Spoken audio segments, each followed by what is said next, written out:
Good morning student, welcome to physics college.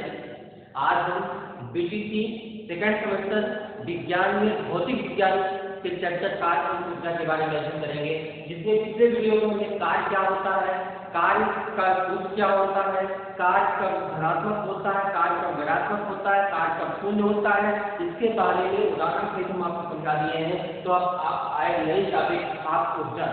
इससे पहले हम आपको सामर्थ्य के बारे में बता देते हैं थोड़ा सा, जिसको हम पावर कहते हैं, सामर्थ्य के बारे में बता देते हैं हम आपको सामर्थ्य, जिसको हम पावर के नाम से जानते हैं, पावर। इसके बारे में थोड़ा जान लीजिए। और हम आपको बताते हैं कि कार्य और ऊर्जा का बहुत ही गहरा संबंध है। ऊर्जा रहेगा तभी आप बल लगाएंगे तभी क्या होगा, कार्य होगा। अब ऊर्जा क्या होता है, कार्य करने की क्षमता को ऊर्जा कहते हैं, the capacity of doing work is called energy. इसका मतलब कार्य करने की क्षमता को हम ऊर्जा कहते हैं, और एकांत समय में किया गया कार्य शक्ति कहलाता है।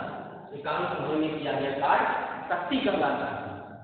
तो सबसे पहले इसको देख लीजिए, जैसे ऊर्जा और शक्ति के उसको समझने के लिए लोग कहते हैं ना, तुम्हारी कितनी पावर है, हम देख लेंगे। तो यहाँ पे जो कैपेसिटी है, पावर है, क्षमता है, तो जैसे कि आप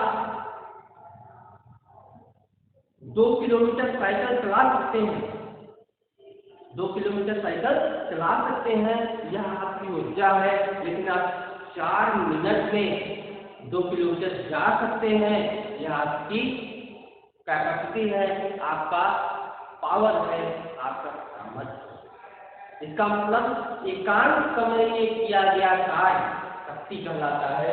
इसका जो डिफिनेशन हो जाएगा वह एकांत समय में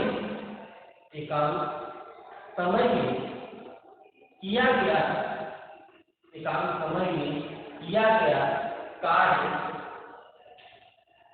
शक्ति कहलाता है। एकांत समय में किया गया कार्य शक्ति कहलाता है। एकांत समय में किया गया कार्य शक्ति कहलाता है। और इसे हम पी से प्लस करते हैं। इसका मतलब सामर्थ्य, या इसको हम क्या कहते हैं, शक्ति, जिसको हम शक्ति कहते हैं। शक्ति बराबर होता है किया गया कार्य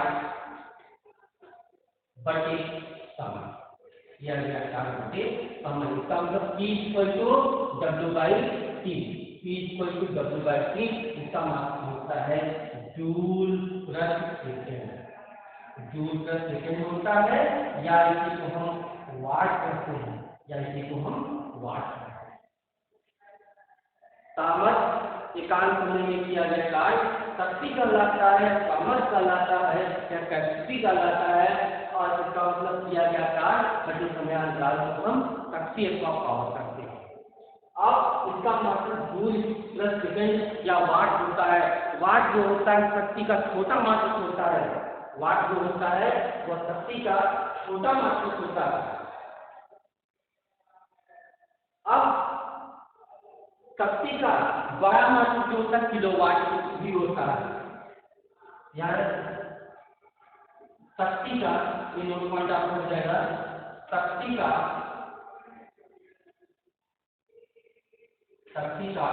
छोटा मात्रक वाट एवं बड़ा मात्रक किलोवाट होता है, किलोवाट है। शक्ति का छोटा मात्रक वाट होता है और बड़ा मात्रक जो होता है वह किलोवाट होता है। अब शक्ति को हार्स पावर से भी कहते हैं। जैसे आप ट्रैक्टर आपके घर होगा या इंजन होगा, मोटर होगा, तो कहते हैं ना कितनी हार्स पावर की है।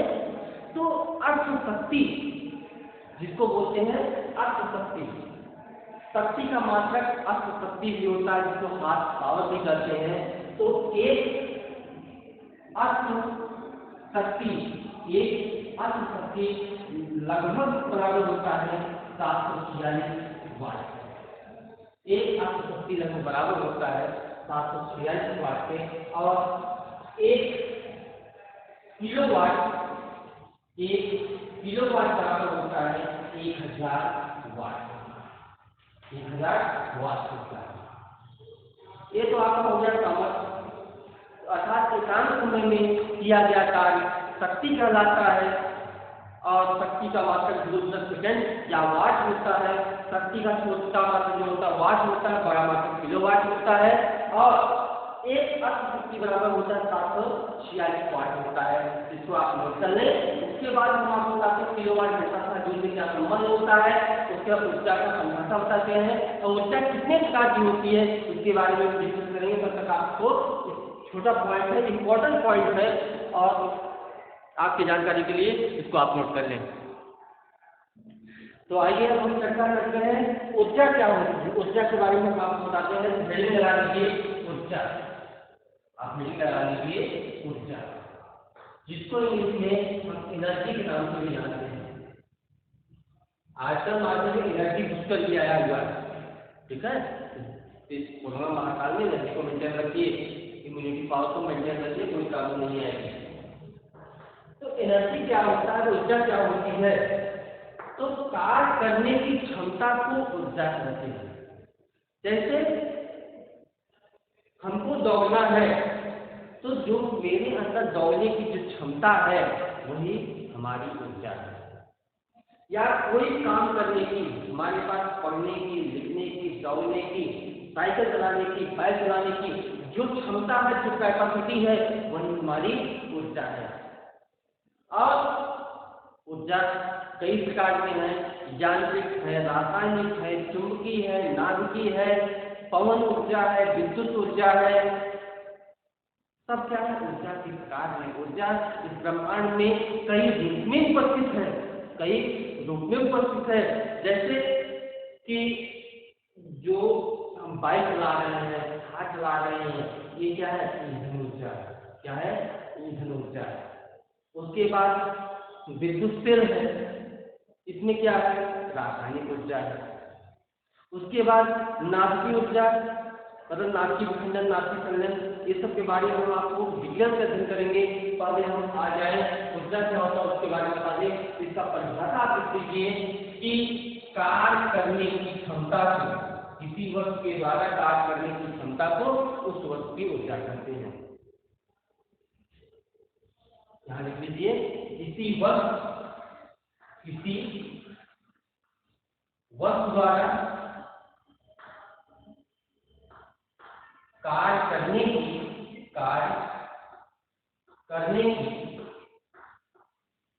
क्षमता, कार्य करने की क्षमता उस वस्तु की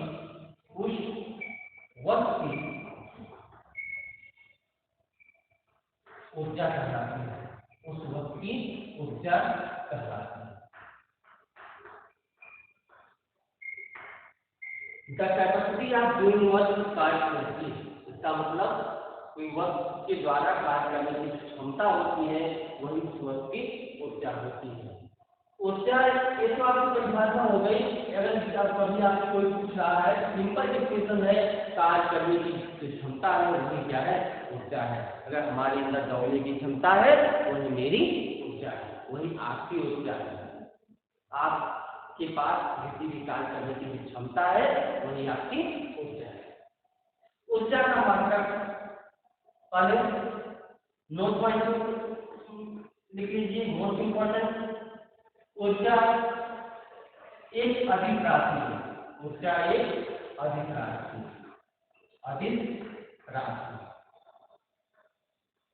ऊर्जा एक अधिक राशि अर्थात स्केलर क्वांटिटी। अब ऊर्जा का मात्रक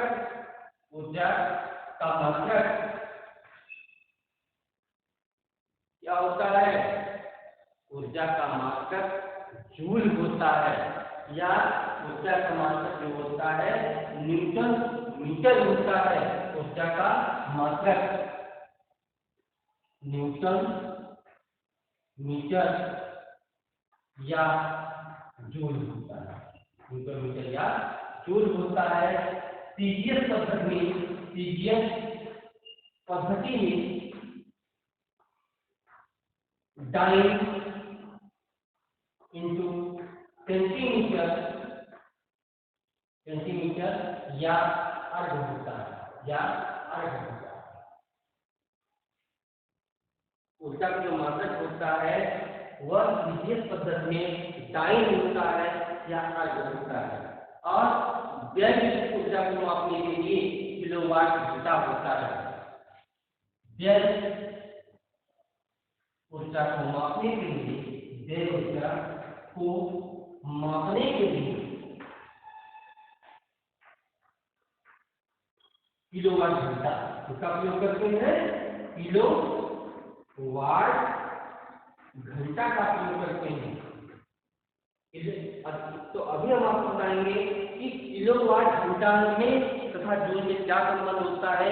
1 किलोवाट घंटा कितने जूल के होता है, तो या तो ऊर्जा की परिभाषा हो गई, ऊर्जा क्या है, अभिप्राय है, ऊर्जा का जो मात्रक होता है न्यूटन मीटर या जूल होता है। सीजीएस पद्धति में डाइन सेंटीमीटर या अर्घ होता है, और जैव ऊर्जा को मापने के लिए किलोवाट घंटा का प्रयोग किया जाता है। इसका प्रयोग किया जाता है, किलोवाट घंटा का प्रयोग किया जाता है। फॉर एग्जाम्पल जैसे किसी पत्थर को अगर हम किस प्रकार फेंकते हैं तो शीशा का तोड़ कर निकल जाता है, तो शीशा का तोड़ क्या करता है, वह निकल जाता है। ये किसके द्वारा होता है, किसके द्वारा निकल जाता है, यह ऊर्जा के द्वारा निकलता है। और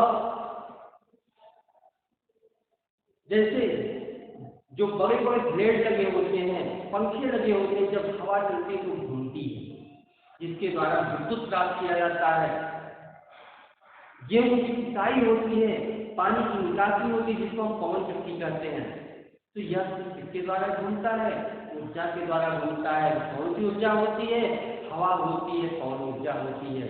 उसके बाद झरनों से बाढ़ का पानी, जैसे बाढ़ बना करके जब विद्युत उत्पादन होता है, उस कंडीशन में वहां पर डायनमो लगा होता है जो कि घूमता है। वह किस ऊर्जा के द्वारा होता है, जल ऊर्जा के द्वारा होता है। कि टरबाइन के द्वारा जब वो पंखा घूमता है तो वहाँ से विद्युत का उत्पादन होता है। तो वह टरबाइन किस रीजन से घूमता है, जो बांध के द्वारा जब पानी छोड़ा जाता है तो वहाँ से वह भी एक ऊर्जा के रूप में होता है, गति ऊर्जा के रूप में होता है, जो कि पंखे को घुमाता है। यह इसका एग्जाम्पल हो गया। अब हम आपको बताते हैं किलोवाट घंटा का जूल में क्या संबंध होता है, इसका मान क्या होता है, आपके लिए मोस्ट इंपॉर्टेंट है, तब तक आप इसको नोट कर लें। या भी आपके लिए मोस्ट इंपॉर्टेंट है, कुछ नोट पॉइंट है। यह अधिक होता है, ऊर्जा का मात्रक न्यूटन मीटर या जूल होता है। सीजीएस पद्धति में डाइन या अर्घ होता है। व्यय ऊर्जा को मापने के लिए किलोवाट घंटा का प्रयोग किया जाता है। अब हेडिंग आप लगाइए, किलोवाट घंटा था जूल में संबंध। अब यहाँ देखिए, व्यय ऊर्जा को मापने के लिए किलोवाट घंटा का प्रयोग किया जाता है। जिसका मतलब किलोवाट घंटा कितने जूल के बराबर होता है, तो हेडिंग लगा दीजिए, किलोवाट घंटा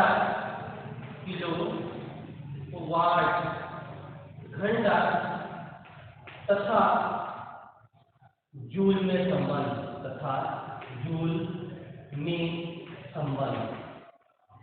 यहाँ से आपका ऑब्जेक्टिव क्वेश्चन बनता है कि 1 किलोवाट घंटा कितने जूल के बराबर होता है। हम यहाँ से इसको डिराइव कर दे रहे हैं कि 1 किलोवाट घंटा का जूल में क्या संबंध होता है। 1 किलोवाट गुण से क्या हो जाएगा, 1 घंटा। 1 किलोवाट गुण से 1 घंटा। अब 1 किलोवाट गुण से 1 घंटा, तो 1 किलोवाट क्या होता है, 1000 वाट। 1 किलोवाट क्या होता है, 1000 वाट होता है। घंटे घंटा मतलब 60 मिनट और 60 सेकेंड। ये आपको हो गया 60 घंटे 60 सेकेंड। वाट किसका मात्रक होता है, वाट सामर्थ्य का मात्रक होता है, शक्ति का मात्रक होता है। वाट को हम जूल प्रति सेकंड भी लिखते हैं। क्या लिखते हैं? जूल प्रति सेकंड भी लिखते हैं। यहाँ इसको लिख देते हैं 1000 गुणे 3600 वाट को हम क्या लिखेंगे? जूल बटे सेकंड। और एक सेकंड यहाँ पे है, एक मतलब सेकंड कैंसिल हो जाएगा, क्या हो जाएगा? 36, 2 जीरो यहाँ पे, 3 जीरो यहाँ पे, ये हो गया जूल। अब इसको 10 की घात में अगर हमें इसको लिखना है तो 1 2 3 4 5 6 इसको लिख सकते हैं 3.6 गुणे 10⁻6 जूल। इसका मतलब हो गया कि 1 किलोवाट घंटा बराबर होता है 3.6 गुणे 10⁻6 जूल। 3.6 गुणे 10⁻6 जूल। ठीक, इसको आप नोट कर लें। तो अभी हमने आपको सामर्थ्य बता दिया और ऊर्जा बता दिया। कार्य इसके पहले हो चुका है। कार्य और ऊर्जा में बहुत ही घनिष्ठ संबंध है। तो हम एक एग्जाम्पल कार्य से ले लेते हैं और एक सामर्थ्य से ले लेते हैं।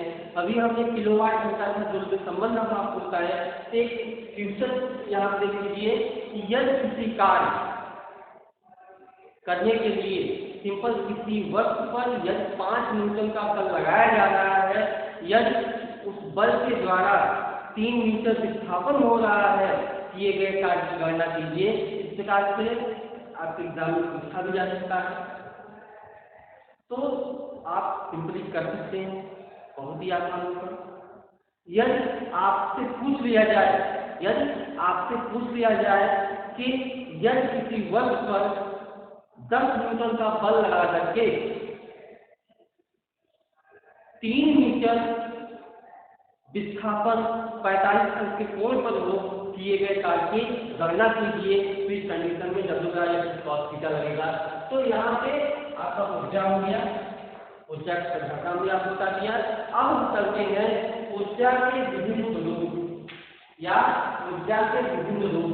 कितने प्रकार की ऊर्जाएं होती है, हेडिंग लगा लीजिए, ऊर्जा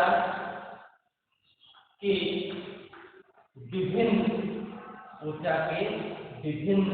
रूप। ऊर्जा के विभिन्न रूप।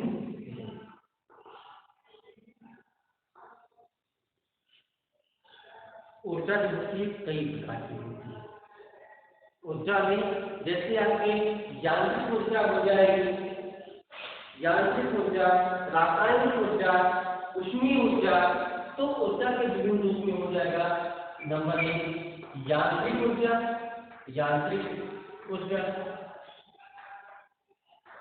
नंबर 2 रासायनिक ऊर्जा,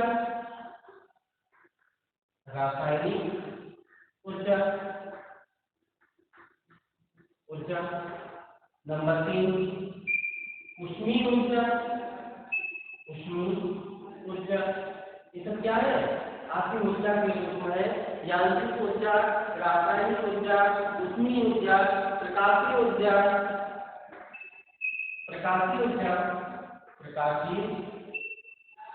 ऊर्जा। नंबर 5 ध्वनि ऊर्जा। नंबर 6 चुंबकीय ऊर्जा। रासायनिक ऊर्जा आता है विद्युत ऊर्जा, नाभिकीय ऊर्जा, चुंबकीय ऊर्जा। नंबर 7 वैद्युत ऊर्जा। नंबर 8 आपका आ जाएगा नाभिकीय।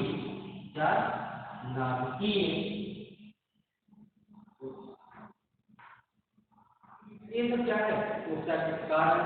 ऊर्जा कई प्रकार की होती है। इसकी इंग्लिश में हम आपको लिख देते हैं, कम से कम हिंदी में इंग्लिश आप दोनों जानते रहिए। यांत्रिक ऊर्जा की इंग्लिश होती है mechanical energy. Mechanical energy, mechanical energy मतलब होता है यांत्रिक ऊर्जा। नंबर 2 आपका रासायनिक ऊर्जा, जिसको हम केमिकल एनर्जी कहते हैं। Chemical energy. थर्ड आपका हो गया ऊष्मीय ऊर्जा, मतलब थर्मल एनर्जी। Thermal energy. प्रकाशीय ऊर्जा optical energy. Optical energy, optical energy या कहीं कहीं इसको लाइट एनर्जी भी कहते हैं। Light energy. ध्वनि ऊर्जा साउंड एनर्जी। Sound energy. उसके बाद चुंबकीय ऊर्जा मैग्नेटिक एनर्जी। Magnetic energy. उसके बाद है आपका वैद्युत ऊर्जा इलेक्ट्रिक एनर्जी। Electric energy. अब लास्ट आपका आता है नाभिकीय ऊर्जा, जिसको हम न्यूक्लियर एनर्जी के नाम से भी जानते हैं। Nuclear energy. तो आप देख सकते हैं ऊर्जा का जो स्वरूप है, ऊर्जा के जो पार्ट है, इन सब ऊर्जा का दैनिक जीवन में बहुत ही उपयोग है। नाभिकीय ऊर्जा, नाभिकीय ऊर्जा आप देख रहे हैं कि इससे न्यूक्लियर बम बनाए जाते हैं और विद्युत का उत्पादन किया जाता है। तो यह जब नाभिकीय करने होता है, कंडीशन में होता है, तो फर्स्ट आप मीटिंग लगा लीजिए यांत्रिक ऊर्जा। फर्स्ट आप मीटिंग लगा लीजिए यांत्रिक ऊर्जा, जिसको हम मैकेनिकल एनर्जी के नाम से भी जानते हैं, यांत्रिक ऊर्जा। तो पहले सब आप पॉइंट को नोट कर लें, तो हम आपको एक एक पॉइंट बताएं कि किस प्रकार से कौन सी ऊर्जा कार्य करता है। यांत्रिक ऊर्जा, बताइए यांत्रिक ऊर्जा।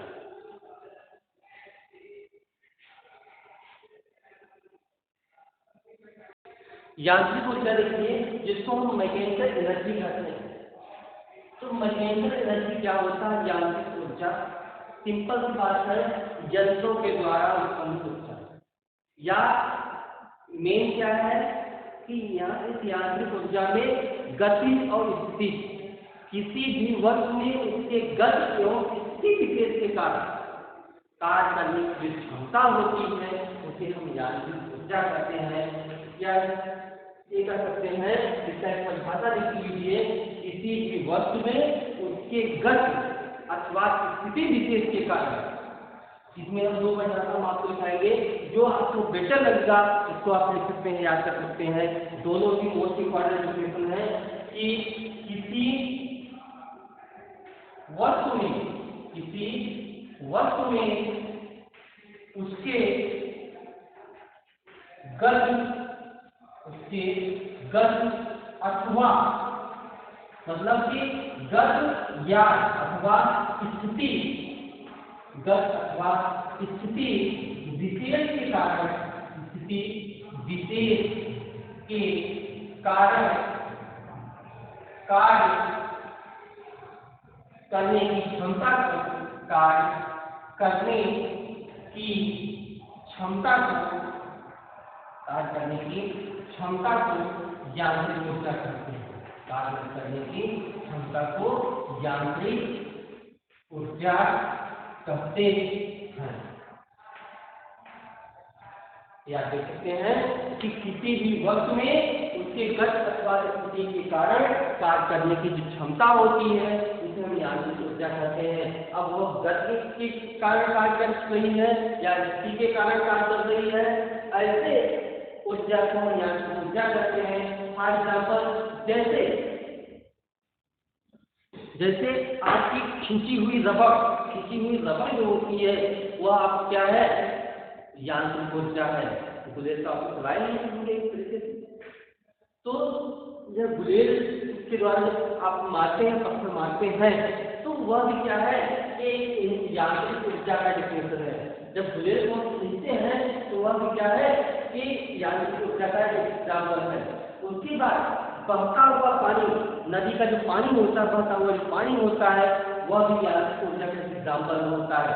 उसके बाद तनी हुई कमान, जैसे धनुष को आप देखे होंगे उसे कमान कहते हैं, तो जो कमान होती है तनी हुई कमान भी यांत्रिक ऊर्जा का एक एग्जाम्पल होता है। और गतिमान वायु में भी यांत्रिक ऊर्जा होती है। ये सब क्या है? यांत्रिक ऊर्जा के एग्जाम्पल है। या इसका एक परिभाषा और है, क्या? गति ऊर्जा, गति ऊर्जा एवं स्थिति, गति ऊर्जा एवं स्थिति ऊर्जा के योगफल,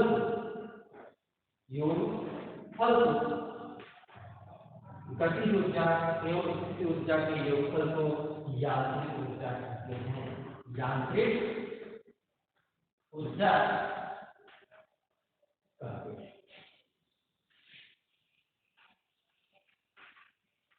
गति ऊर्जा एवं स्थिति ऊर्जा के योगफल को यांत्रिक ऊर्जा कहते हैं। और इस कंडीशन में यदि जब हम यांत्रिक ऊर्जा संरक्षण की बात करते हैं, जब हम यांत्रिक ऊर्जा संरक्षण की बात करते हैं, तो यदि कोई बाह्य कारक को प्रभावित न करे तो गति ऊर्जा और स्थिति ऊर्जा दोनों का योगफल जो होता है नियत होता है, कांस्टेंट होता है। तो पहले से यहाँ हो गया गति ऊर्जा प्लस स्थिति ऊर्जा, गति ऊर्जा प्लस स्थिति ऊर्जा बराबर क्या होता है? बराबर यांत्रिक ऊर्जा। गति ऊर्जा प्लस स्थिति ऊर्जा बराबर यांत्रिक, जिसको हम मैकेनिकल एनर्जी कहते हैं। तो अभी तो आपने लिख लिया गति ऊर्जा और स्थिति ऊर्जा का योगफल जो होता है वह यांत्रिक ऊर्जा कहलाता है।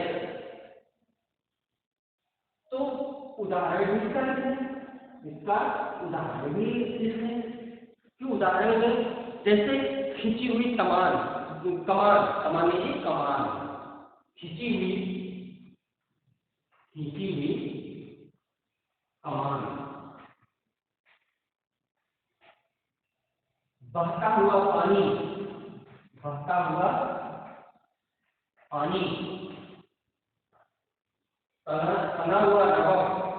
तना हुआ रबर, बहता हुआ पानी।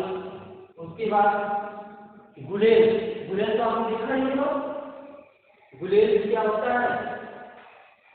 यह भी अब में आपने क्या लिखा कि उसके गति अथवा स्थिति, इसमें दोनों कंडीशन आएगी, गति हो अथवा स्थिति हो। गति अथवा स्थिति के कारण खास करके जो क्षमता होती है वही उस वस्तु की यांत्रिक ऊर्जा कहलाती है। या सिंपली कह सकते हैं कि गति ऊर्जा और स्थिति ऊर्जा का जो योगफल होता है, गति ऊर्जा और स्थिति ऊर्जा का योगफल यांत्रिक ऊर्जा के बराबर होता है। अब गति ऊर्जा क्या होता है, स्थिति ऊर्जा क्या होता है, अब इसको बारे में हम डिस्कस करेंगे। तो इसके बारे में हम डिस्कस नेक्स्ट वीडियो में करेंगे। फिर हम आपको एक बात ऊर्जा का जो विभिन्न रूप है सब रूप एक साथ हम आपको बताएंगे, जैसे कि एक साथ इस सबको आराम से वहाँ पे मिल जाए, सारी वीडियो सारी नोट्स मिल जाए।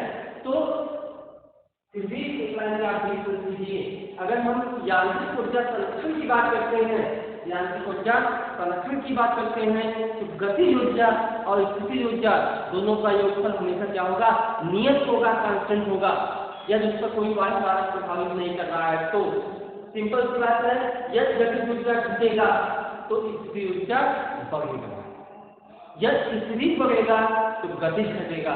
लेकिन दोनों का योगफल जोड़ा जाएगा, दोनों का योगफल अगर जोड़ा जाएगा तो गति ऊर्जा और स्थिति ऊर्जा दोनों का योगफल नियत होगा। अगर हम यांत्रिक ऊर्जा संरक्षण की बात करते हैं, यांत्रिक ऊर्जा संरक्षण की बात करते हैं तो कंडीशन में होगा गतिज प्लस स्थितिज, गतिज ऊर्जा प्लस स्थितिज ऊर्जा क्या हो जाए, बराबर नियतांक, अर्थात कांस्टेंट हो जाएगा। गतिज ऊर्जा और स्थितिज ऊर्जा का योगफल कांस्टेंट हो जाएगा। अब नेक्स्ट वीडियो में हम आपको बताएंगे काइनेटिक एनर्जी क्या होता है, पोटेंशियल एनर्जी क्या होता है, उसका एग्जाम्पल क्या होता है। तो ऊर्जा के विभिन्न स्वरूप जो है, चुंबकीय ऊर्जा, गतिज ऊर्जा, वैद्युत ऊर्जा, नाभिकीय ऊर्जा, पवन ऊर्जा, जल ऊर्जा, ध्वनि ऊर्जा, इन सबका की व्याख्या विस्तृत रूप से हम आगे करेंगे। हम आशा करते हैं कि जो हम अभी हम आपको बताए सामर्थ्य बताए हैं, उसके बाद ऊर्जा के बारे में बताए हैं, ऊर्जा की परिभाषा, ऊर्जा का डिफिनेशन, उसका एग्जाम्पल, सिंपल सी बात जानते हैं कि बिना ऊर्जा के कोई कार्य नहीं किया जा सकता। सिंपल सी बात है, बिना डीजल के बाइक आप नहीं चला सकते हैं, बिना पेट्रोल के बाइक नहीं चलेगी, बिना डीजल के कार नहीं चलेगी। जो लेके चलता है बैलगाड़ी, वो भी वहां भी क्या लगता है, बल लगता है, बैलों के द्वारा बल लगता है, तो उनको भी ऊर्जा चाहिए। अर्थात बिना ऊर्जा के कोई कार्य संभव नहीं है इस जगत में। तो ऊर्जा के साथ लगे रहिए, अगले वीडियो का इंतजार करिए। तब तक के लिए धन्यवाद। आप लोग घर पे रहिए, मेहनत करिए, पढ़ाई करिए। कोई प्रॉब्लम हो कमेंट करिए, लाइक करिए, और जो भी प्रॉब्लम आपको पूछना है कमेंट बॉक्स में कमेंट करके आप पूछ सकते हैं। नेक्स्ट वीडियो का इंतजार करिए।